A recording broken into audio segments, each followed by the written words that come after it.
So our scripture for today comes out of the Old Testament from the words of the prophet Habakkuk.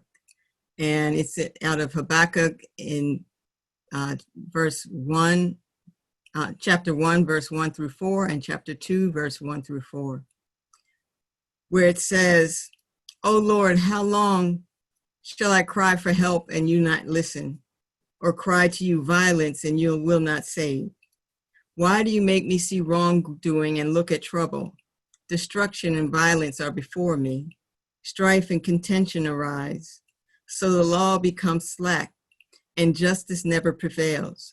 The wicked surround the righteous, and therefore judgment comes forth perverted." And then in the second verse, it says, "I will stand at my watch post and station myself on the rampart. I will keep watch to see what he will say to me and what he will answer concerning my complaint." Then the Lord answered me and said, "Write the vision, make it plain on tablets so that a runner may read it. For there is still a vision for the appointed time, and it speaks of the end and does not lie. If it seems to tarry, wait for it. It will surely come. It will not delay. Look at the proud. Their spirit is not right in them, but the righteous live by their faith." I want to talk a little bit from the topic, why God? Why God? You know, I didn't want to preach this morning. I've been saying all week that I wanted to preach something that was really uplifting and positive and hope-filled. Well, this is hope-filled. However, it's not as jovial as I wanted it to be, and I think that's part of why I'm feeling a little off-center today. It's difficult when we're called to speak something or led to speak something, and it's not really what we want to share.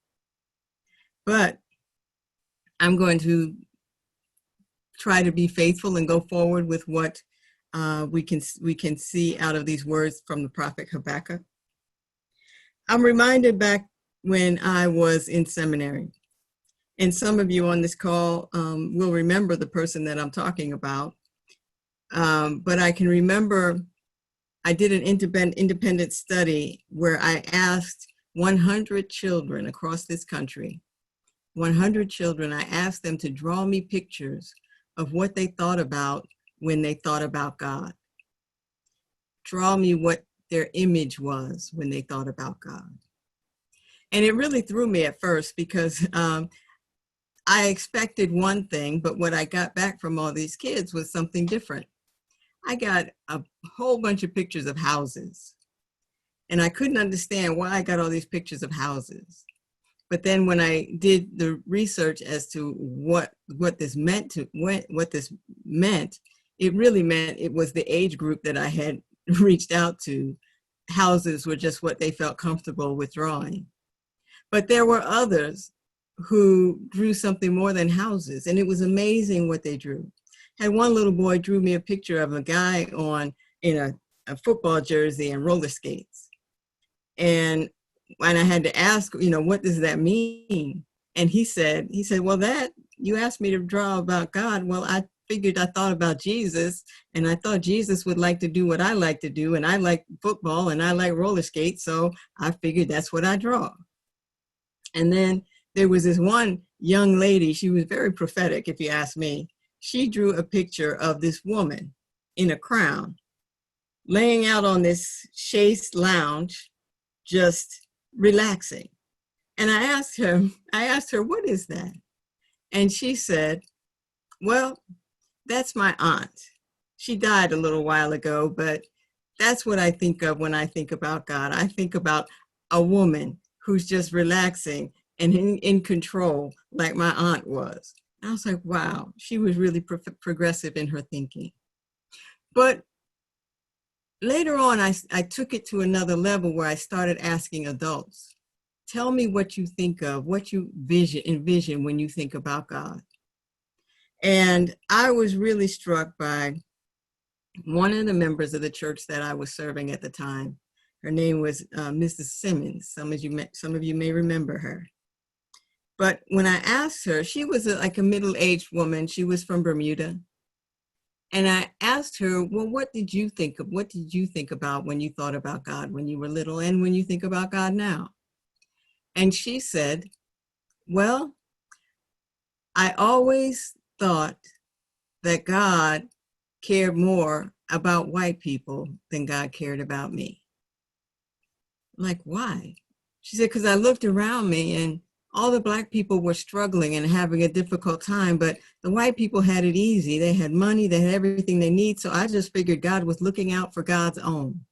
Well, she said his, but God was looking out for his own. And that's why the white people did so well and why the Black people were having such a difficult time.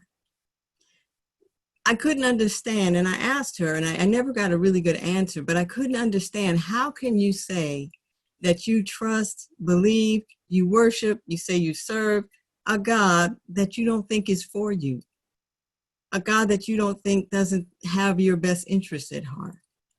I didn't really understand that, and I still don't get it, but it reminded me of this text, or this text reminded me of that, where we have a prophet who's saying, Lord, how long shall I cry for help and you don't listen, or cry out violence and you won't save? Why do you make me see wrongdoing and look at trouble? You know, why is there destruction and violence all before me? Strife and contention arise, so the law becomes slack and justice never prevails, and the wicked surround the righteous, and therefore judgment comes forth perverted. This text was written, it's telling the story of a prophet that lived somewhere between 609 and 597 BCE. He lived during the time of the reign of King Jehoiakim in Judah. And during that time, there was a tremendous abuse of power, where the rich were getting richer and the poor were getting poorer, and the rich were exploiting the poor and mistreating the poor and abusing the poor. And this is the situation that Habakkuk is saying, well, God, where are you? It sounds too much like our time, where the righteous are surrounded, as he says, where the righteous are surrounded, where he says destruction and violence are all before me. The wicked surround the righteous, and therefore judgment comes forth perverted.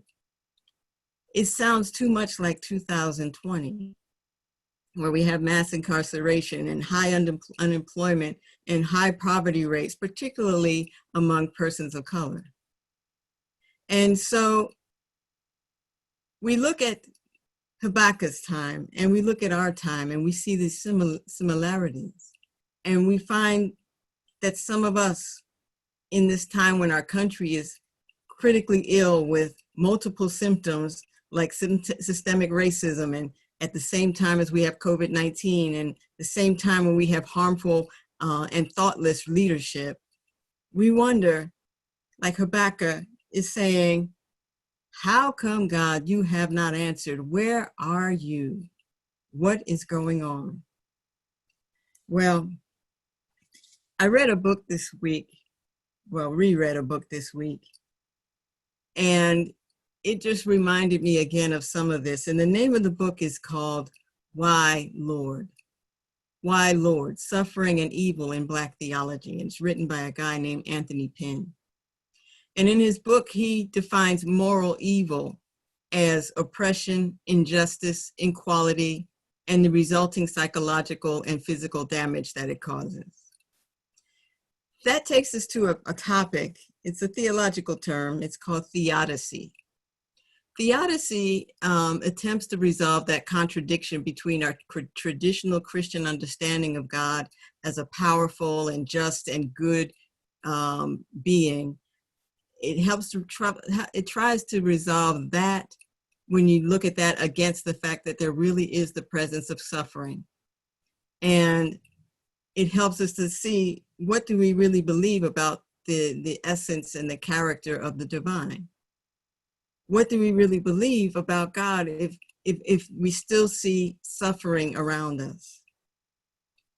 And we're not just talking about oppression. Some of our suffering is because of loss. Some of our suffering is because of a health challenge. Some of our suffering is because we're going through life changes. But we wonder when we get in these situations sometimes, well, what is going on? We're like Habakkuk. God, where are you? When are you going to do something about what we're seeing around us? And in this book, Why, Lord? Anthony Penn ends up in a place where I'm not saying we have to end up. He ends up talking about humanism, and where he's saying that the bottom line for him is, can there really be the existence of God? Is there really God? Or maybe God doesn't exist.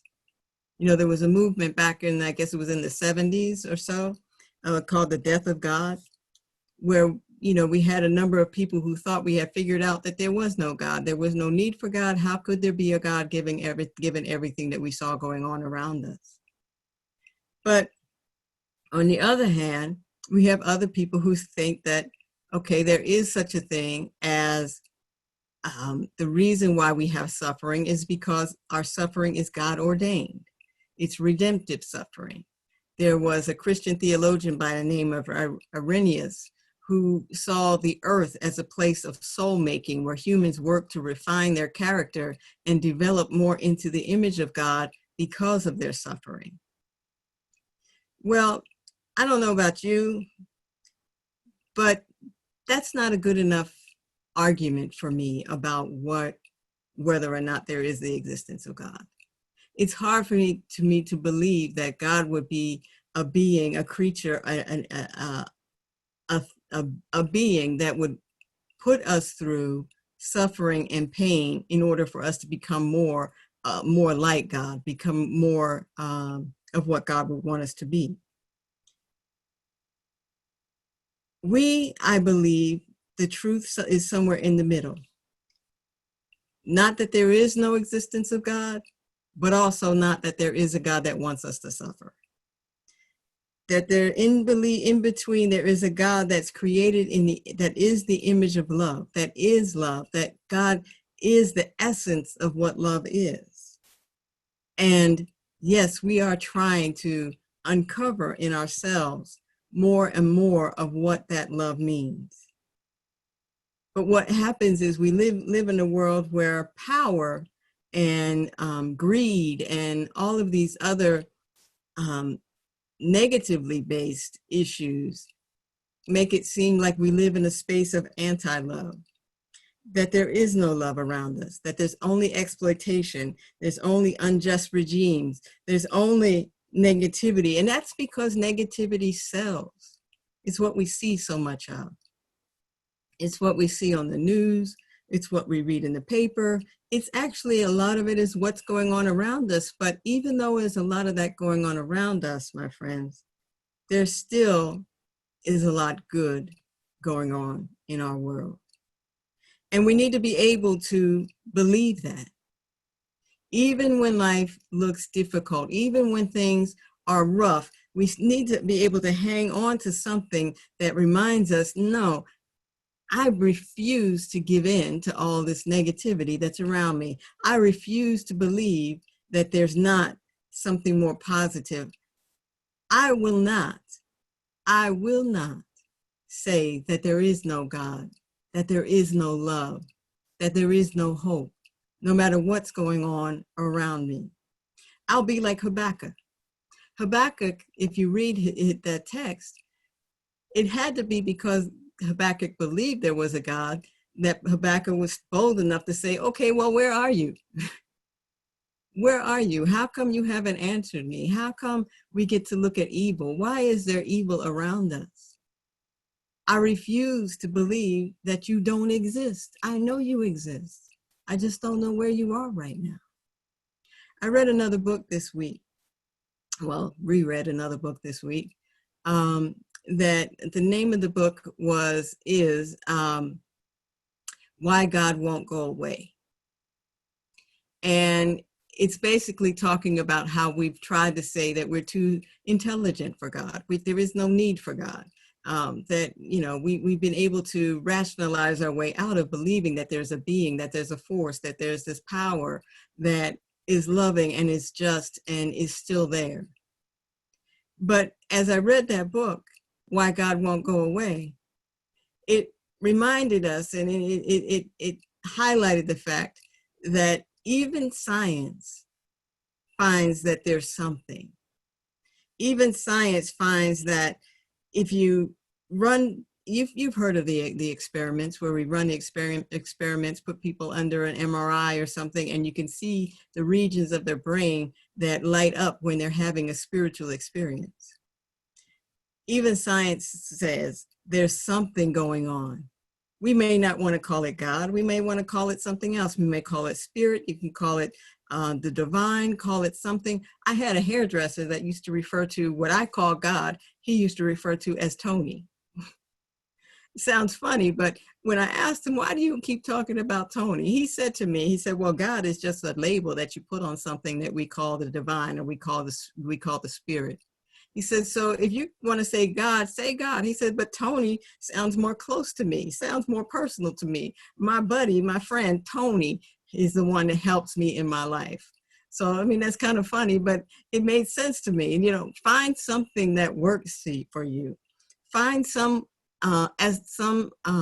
expression of the divine, some expression of love, some expression of positivity that you can grasp and hold on to, because, my friends, we do go through times where we want to ask, why? God, why? Why is there evil in the world? Why doesn't love win out? Why do things not work my way? But my friends, there's no answer. Habakkuk got a response back from God. In this case, he got a response that said, you know, write the vision. There is still a vision for an appointed time. It speaks of the end and it doesn't lie. If it seems to tarry, wait for it, because it will surely come. My friends, we are still on a path to positivity.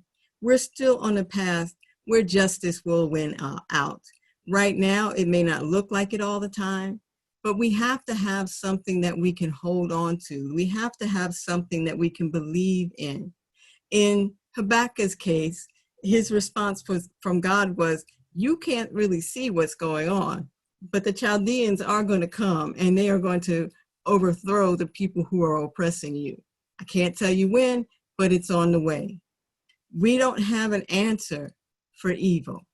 We don't have an answer for why things are the way they are. But we do trust and believe that there is something, there is a God, there is a power, there's a force, there's love that surrounds us and that will eventually win what we're going through. Harold Kushner, he wrote that book, When Bad Things Happen to Good People. He was talking about the existence of God, and he said, think of it this way. No scientist has ever seen an electron, but all scientists agree that electrons exist. No physicist has ever seen a quark, but all physicists believe that quarks are real. Why? Because they look into their microscopes and they see things happening that could only happen if quarks and electrons existed. I believe in the reality of God the way scientists believe in the reality of electrons. I see things happening that would not happen unless there is a God. What do we do about that? What do we believe about our life? What do we believe about the existence of God?